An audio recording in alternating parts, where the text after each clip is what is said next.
Hi everyone and welcome to my channel.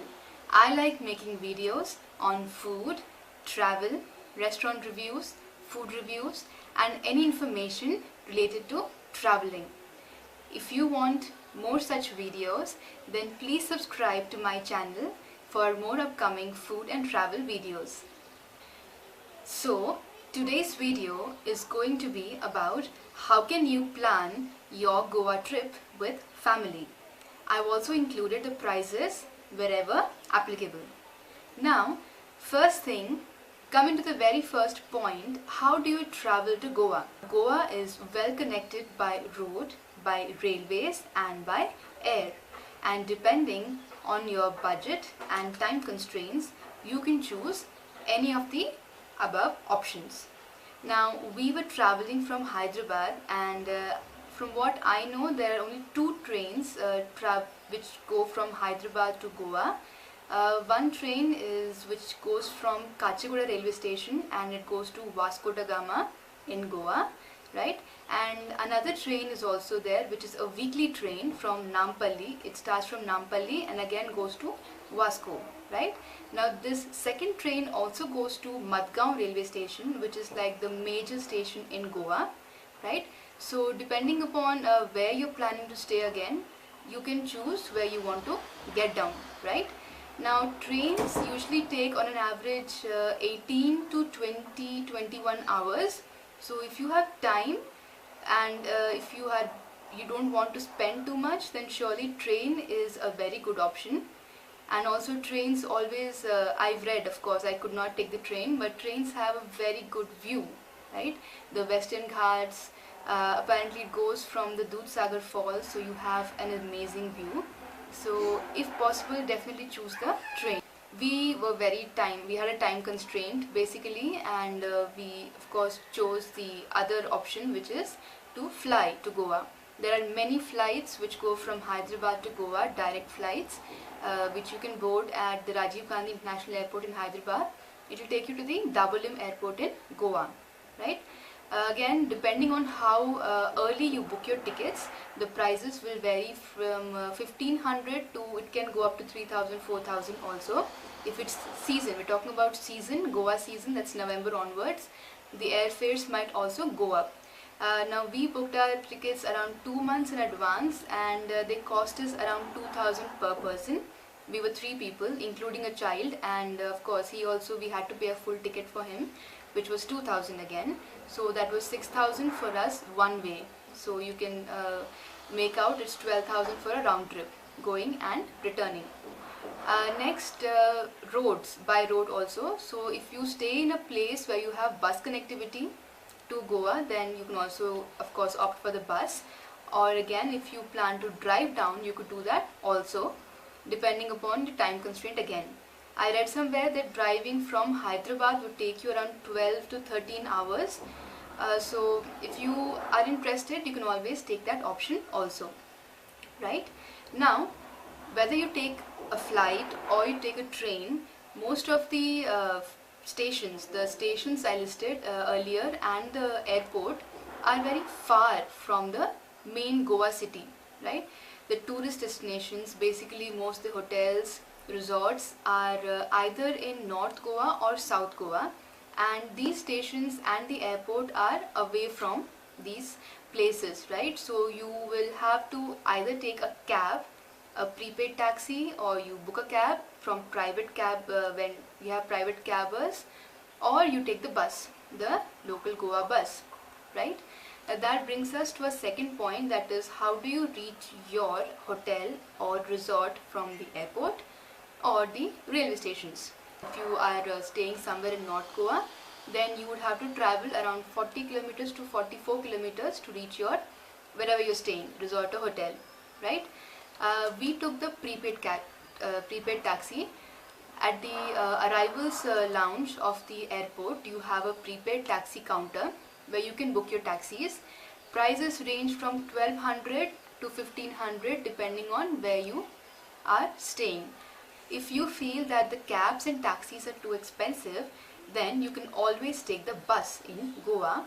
You have many buses in Goa apart from the government buses. The government buses in Goa are the KTC, right?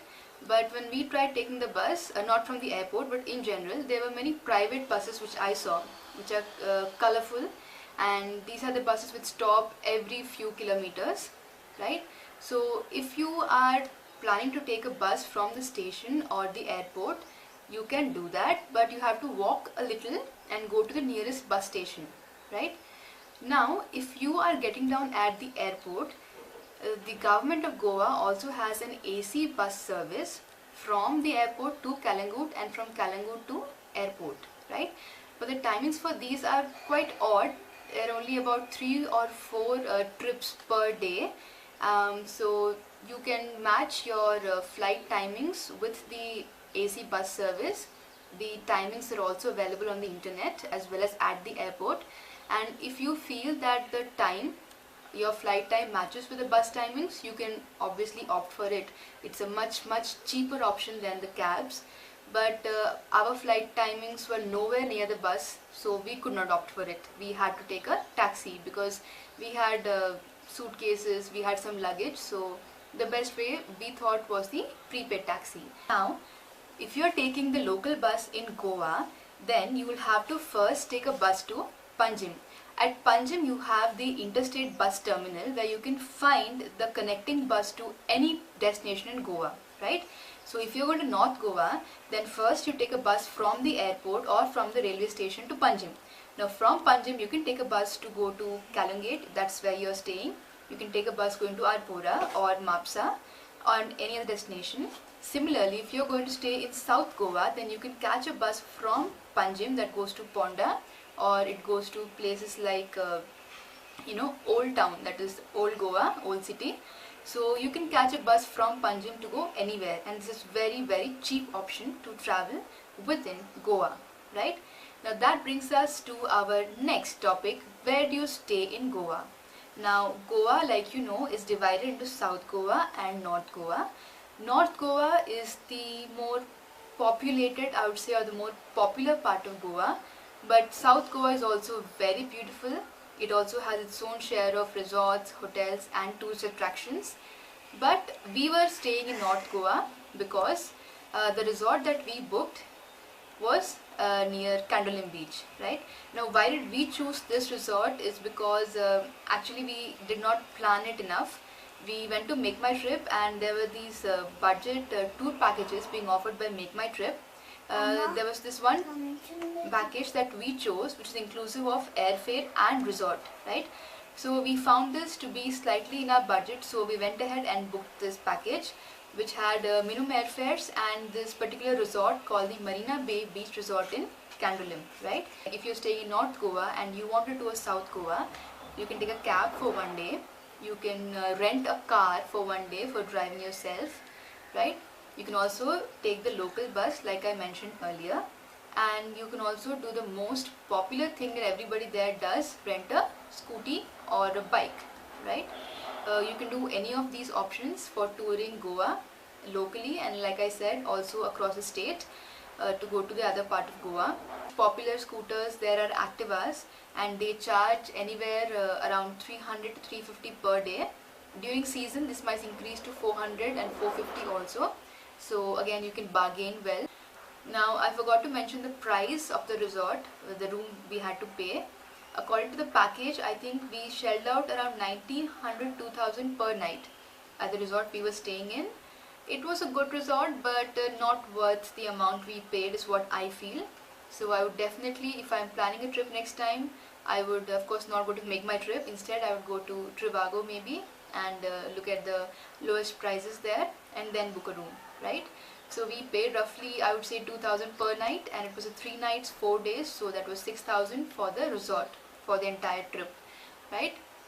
And like I also mentioned, the vehicle per day, we decided to rent a scooter, the Activa, which was 300 per day for 3 days, so that was around 900 rupees for commuting within Goa, right? Now one day we decided to go to South Goa and I really wanted to try the local buses there, so we took the buses.